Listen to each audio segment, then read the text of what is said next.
और दिल्ली सीएम आतिशी press conference कर रही हैं, सीधे आपको ले चलते हैं। 3 दिन में गाली गलौज पार्टी ये घोषणा करने वाली है कि सबसे ज्यादा गाली गलौज करने वाले रमेश बिधूड़ी जी उनके सीएम का चेहरा होंगे। तो अगर दिल्ली के लोगों ने कमल का बटन दबाया तो मुख्यमंत्री के तौर पर उनको रमेश बिधूड़ी जी मिलने वाले हैं। इस फैसले का कारण क्या है? इसका कारण यह है कि गाली गलौज पार्टी में जो व्यक्ति सबसे ज्यादा भद्दी बातें करता है, जो सबसे ज्यादा गाली गलौज करता है, वो इस पार्टी में सबसे ज्यादा और सबसे तेजी से आगे बढ़ता है। रमेश बिधूड़ी जी ने संसद में गाली गलौज करी, जिस अभद्र भाषा का प्रयोग किया, मुझे नहीं लगता कि इस देश के सभ्य लोग उन शब्दों का प्रयोग कर सकते हैं। रमेश बिधूड़ी जी अपने पार्टी के लोगों के साथ गाली गलौज करते हैं। सब जानते हैं कि अपनी ही पार्टी के पूर्वांचली नेताओं को गाली गलौज करके, उनके साथ मार पिटाई करके उनको सड़कों पर रमेश बिधूड़ी जी ने भगाया था। सब जानते हैं कि कुछ ही दिन पहले रमेश बिधूड़ी जी ने प्रियंका गांधी जी के बारे में अभद्र भाषा का प्रयोग किया, उनके साथ गाली गलौज की। उसके अगले दिन रमेश बिधूड़ी जी ने मेरे और मेरे परिवार के साथ गाली गलौज की। तो इस गाली गलौज का रमेश बिधूड़ी जी को ये इनाम मिल रहा है कि उनकी पार्टी उनको सीएम चेहरे के रूप में घोषित करने जा रही है।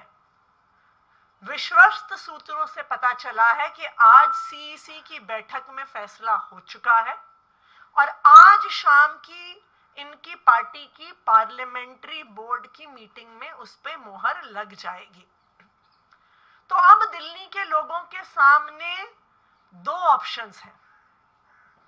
एक तरफ अरविंद केजरीवाल जी हैं, आईआईटी खड़गपुर से पढ़े हुए इंजीनियर, आईआरएस ऑफिसर रहे, इनकम टैक्स कमिश्नर रहे, दिल्ली में 24 घंटे बिजली देने वाले, घर घर पानी पहुंचाने वाले, सरकारी स्कूल को प्राइवेट स्कूल से बेहतर करने वाले, फ्री इलाज देने वाले, बुजुर्गों को तीर्थ यात्रा करवाने वाले, महिलाओं को फ्री बस यात्रा करवाने वाले अरविंद केजरीवाल जी, और दूसरी तरफ गाली गलौज करने वाले, अभद्र भाषा का इस्तेमाल करने वाले, महिलाओं पे अभद्र टिप्पणियां करने वाले रमेश बिधूड़ी जी।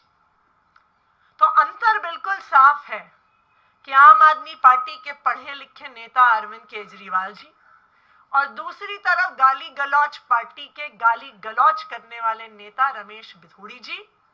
अब ये दोनों ऑप्शन दिल्ली के लोगों के सामने है और मुझे पूरा भरोसा है कि दिल्ली के लोग काम करने वाले, पढ़े लिखे मुख्यमंत्री को ही पसंद करेगी।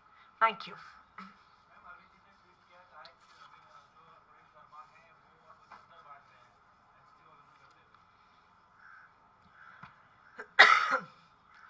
प्रवेश वर्मा जी एमसीसी का उल्लंघन ना सिर्फ कर रहे हैं बल्कि चौड़े होके कर रहे हैं।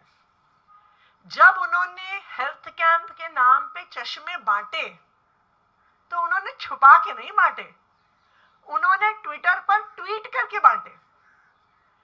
जब उन्होंने अपने घर पर वोट के बदले नोट बांटे, उन्होंने छुपा कर नहीं बांटे, खुलेआम बांटे।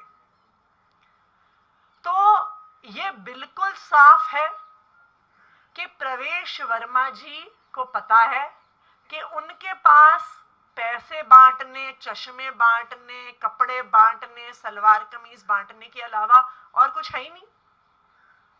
उनकी पार्टी ने ना आज तक कोई काम किया है, ना उनके पास कोई विजन है दिल्ली के लिए, ना उनके पास कोई नैरेटिव है।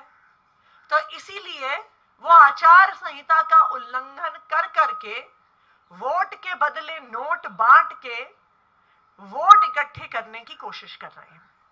लेकिन मुझे उम्मीद है कि हमारे देश की इलेक्शन कमीशन इसका संज्ञान लेगी। कल हम इलेक्शन कमीशन से मीटिंग भी करके आए हैं और उन्होंने हमें आश्वासन दिया है कि किसी भी प्रकार के आचार संहिता के उल्लंघन पर सख्त से सख्त कार्रवाई जरूर होगी। Thank you.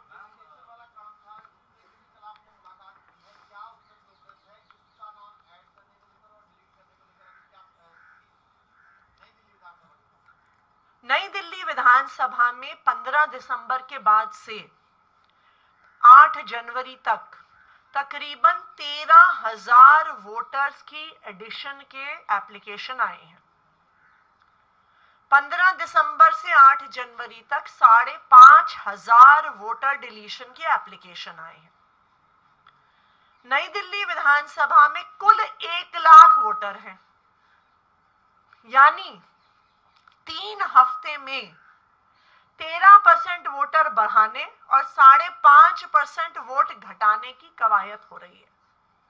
देखिए, ये तो जग जाहिर है कि 3 हफ्ते में हो ही नहीं सकता कि 15,000 लोग दिल्ली और देश के अलग अलग हिस्सों से नई दिल्ली के एक छोटे से इलाके में शिफ्ट हो जाएं।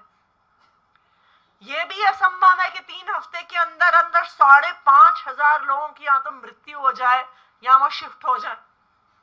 इसलिए ये बिल्कुल साफ है कि एक बहुत बड़े स्तर पर फर्जीवाड़ा हो रहा है। इसीलिए हम इलेक्शन कमीशन से मिले भी और इलेक्शन कमीशन ने हमें आश्वासन दिया है कि किसी भी तरह से गलत वोट जोड़े नहीं जाएंगे और गलत तरीके से वोट काटे नहीं जाएंगे। Thank you.